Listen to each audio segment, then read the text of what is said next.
Well, hi there. Today, we're going to be comparing 2 amp and 112 cab setups. I've done separate review videos on each one, which I'll have linked, so you can check those out on your own. So I'm not going to go super in depth on this here, but I've had a few people ask me, hey, can you tell us what the differences are between these two setups? So we're looking today at the Bergantino Forte and the HDN 112 cab and the Mesa Subway WD800 and Subway 112 cab. Now, from a cost perspective and a basic footprint, they're very similar.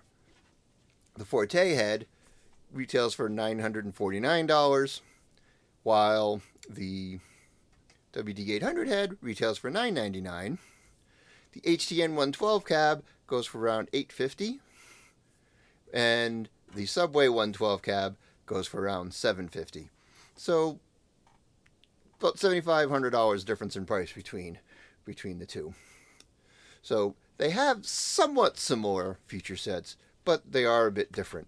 Now, you might say the Forte is not the best head-to-head comparison with the WD800, just because the WD800 has a bit more complex equalization setup, especially in the mids. So it may be closer to a standard Subway D800, which is more straightforward with its feature set. But this is what I got, and this is what we're going to compare. So let's go from there. Okay, so right up top, you can notice that the form factors are relatively similar. The Forte is a little bit smaller than the WD800 head. They both are 800 watt maximum output. They both are stable down into 2 ohms. The biggest difference there is that the Forte is 350 watts into 8 ohms, 700 watts into 4 ohms, and 800 watts into the 2 ohms, while the Subway is 400 watts into 8 ohms and 800 watts into either 4 or 2 ohms. So difference there. Also, there's a special circuit in the Subway that if you set it for the 2 ohm setting, it steps down the wattage that is output into 4 and 8 ohms, which is helpful. From a feature standpoint, otherwise, the both have input and master volumes, as you'd expect. The Bergantino just has a 4-band EQ, while the Mesa has a 3-band semi-parametric mid-range that can be adjusted with the typical shelving, bass, and treble, plus a passive mid. There's also a high-pass filter built in, which you can roll off your low ends. Check out the video I did on the Mesa for more details on that, but something that is different. There's also, as I mentioned, a tube in the front end here, while Bergantino has a variable rate compressor. Now, from what I can tell, I believe the regular Forte has been discontinued, and or at least it's not being offered as a regular part of the product line on the Bergantino website currently. They have what's called the Forte D now, which has a BFT instead of a VRC. BFT standing for Big Fat Tube, which is a drive circuit, which is meant to dial in more of tube-like drive. So the difference there is they utilize a circuit to do it. Mesa uses an actual tube in their preamp. Who knows?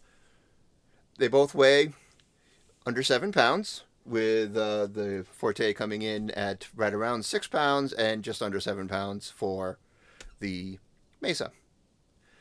The Mesa has physical switches that you can flip up and down, while the Forte has multi-purpose touch switches. So you touch it shortly, it engages one function, you hold it down to engage other functions. A little bit of a difference there. Also, the mute and EQ on the Subway are foot switchable. They both have fully functioned DIs, which can be selected for pre or post, and also have auxiliary ins, headphone outs, as well as full function effects loops. The speaker cabinets are similar, but different, of course. The Bergantino comes in at 28 pounds. The Subway just under 33 pounds. Really, you can't tell the difference. 5-pound difference. Holding them both up, they both feel about the same. The Bergantino, dimension-wise, is about an inch narrower and an inch taller than the Mesa. Well, the Mesa itself is about 3 inches deeper than the Bergantino. Sensitivity, 98 decibels at 1 watt for the Bergantino, 97 decibels at 1 watt for the Mesa. We'll see, I don't know if the microphones will be able to pick it up, but the Bergantino definitely has much more of a more pronounced mid and appears louder than the Mesa. The Mesa seems to be a bit more balanced. You hear a little bit more of a low end in it. Don't know if that'll translate well in the video, but we'll get to that. I'll do some playing samples, nice and simple. Just use do the same bass line, or as best I can, approximating the same bass line. Play through both setups. We will go through direct, and also I'll be using an Audix D4 microphone to catch the mic sound of each cabinet, so you can get a good idea of how each head and cabinet sounds ideally. Okay, we'll start out with the Forte. We have in both set up with what be the okay, we'll start with the Forte. I've set both amps up according to how to get a natural sound. So they're all set with the EQs flat right now, and the gain set just before breakup, and the master volume to where I can tolerate it, seeing that I'm sitting on top of the amp. Bass will be my Ibanez EHB 1505 MS, set to passive mode with the tone up all the way. It has Nordstrom big split pickups for those keeping track at home.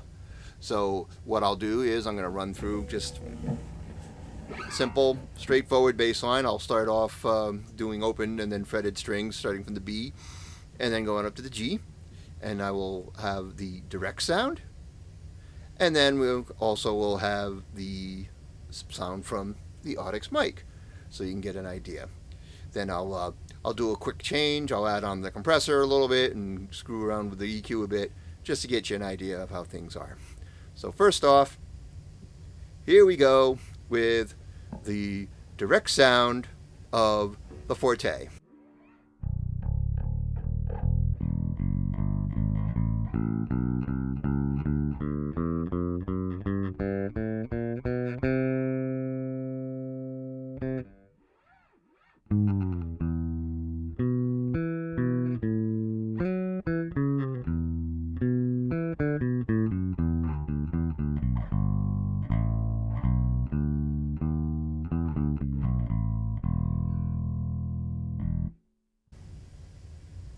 Now, we'll go with the mic sound of the Forte.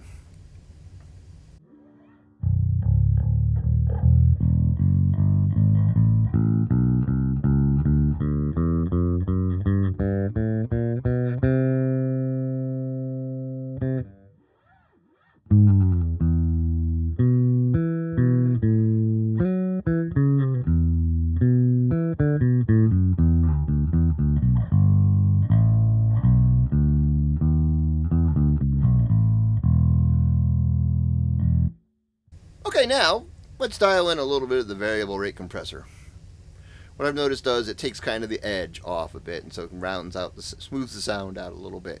If you were to crank up, it takes some of the edge off the input gain. So.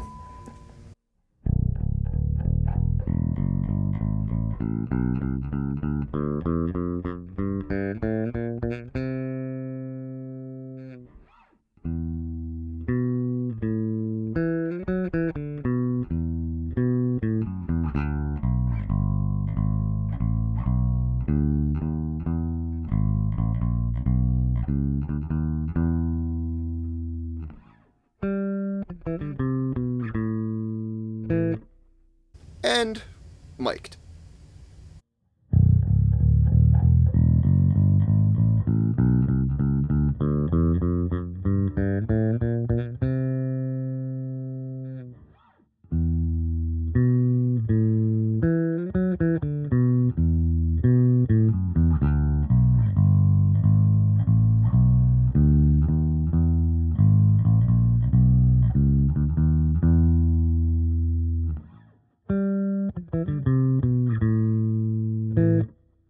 Okay, now let's pull back the treble a little, back down the bass, and we're going to move up the mids a little so you can hear how it sounds.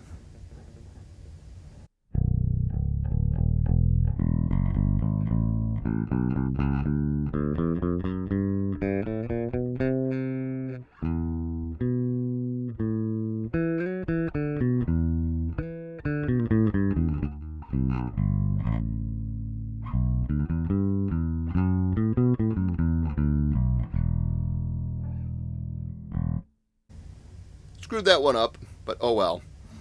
Now from the mic.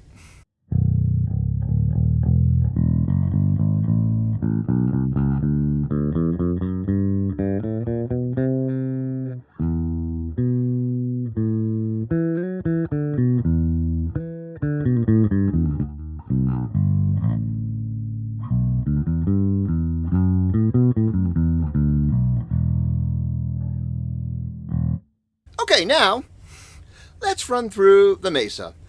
Again, I have everything set to what would be a natural sound, I guess. We have the input, I have it set just before clipping. Master set to where I can tolerate it.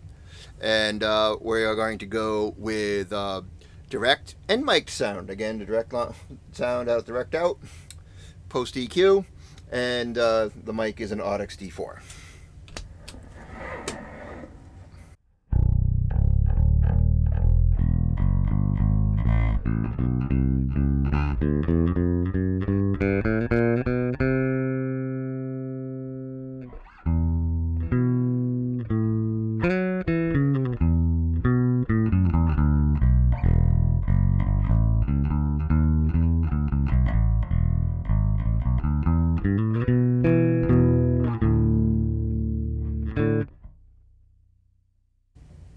Okay, I know I didn't play the same line. Close enough. This isn't scientific. Just meant to be mostly for fun. So, there you go. Now, the sound mic'd.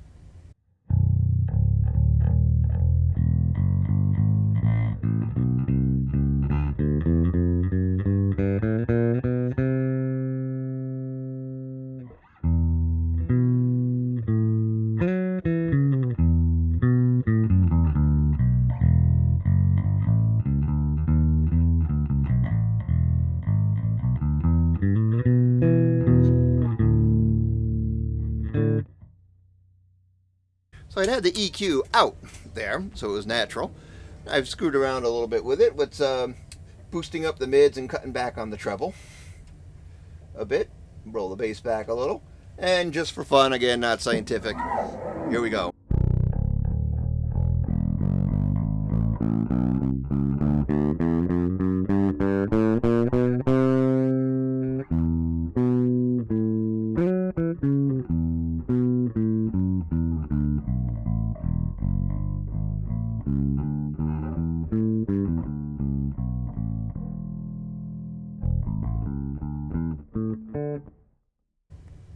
And now, the mic'd sound.